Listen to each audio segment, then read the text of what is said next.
हौसले बुलंद कर रास्ते पर चल दे, तुझे तेरा मुकाम मिल जाएगा।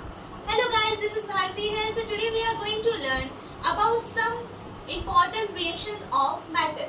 आज हम धातुओं की निम्न अभिक्रियाओं के बारे में पढ़ने जा रहे हैं। सो चीजें बहुत आसान है, अपने माइंड को एकदम रिलैक्स रखिए। बढ़ते हैं हमारे टॉपिक की तरफ। सो फर्स्ट इज धातु की अम्ल के साथ अभिक्रिया। देखिएगा स्टूडेंट्स, ये है आपकी Mg यानी धातु।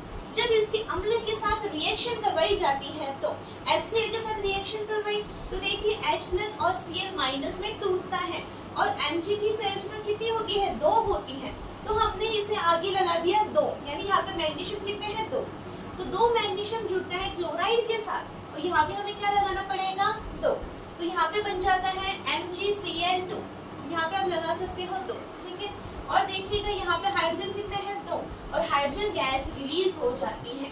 यानी हम कह सकते हैं कि जब धातु की अभिक्रिया हम अम्ल के साथ करवाते हैं तो धात्विक क्लोराइड का निर्माण होता है। मैग्नीशियम क्या आपका धातु और Cl क्या है? क्लोराइड। यानी कह सकते हो किसका निर्माण होता है? धात्विक क्लोराइड का निर्माण होता है।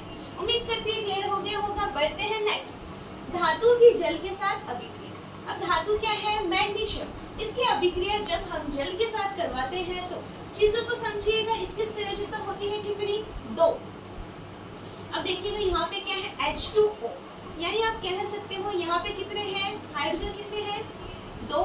ये देखिए हाइड्रोजन यहाँ पे कितने हैं? 4 हो गए। और यहाँ पे ऑक्सीजन कितने हैं? 2।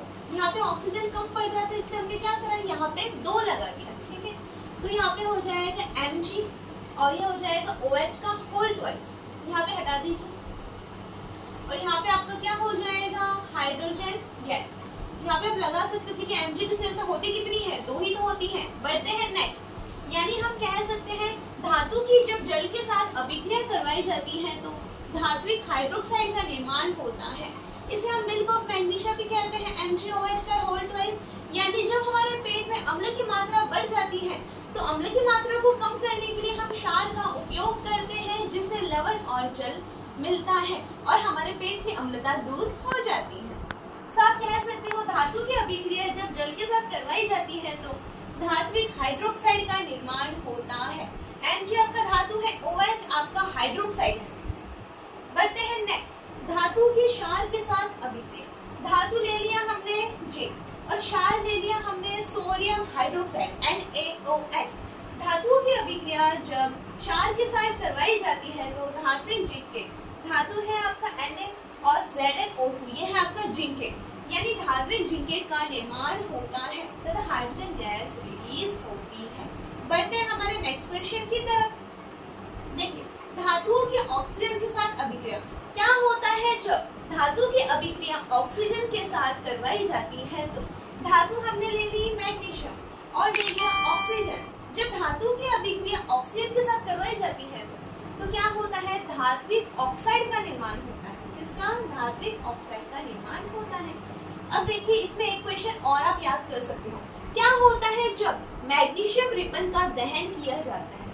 अब देखिए सीधी सी बात है, मैग्नीशियम रिबन का दहन करेंगे ऑक्सीजन की उपस्थिति में तो क्या होगा? धात्विक ऑक्साइड यानी मैग्नीशियम ऑक्साइड का निर्माण होता है। सो आज हमने 4 क्वेश्चंस याद करे।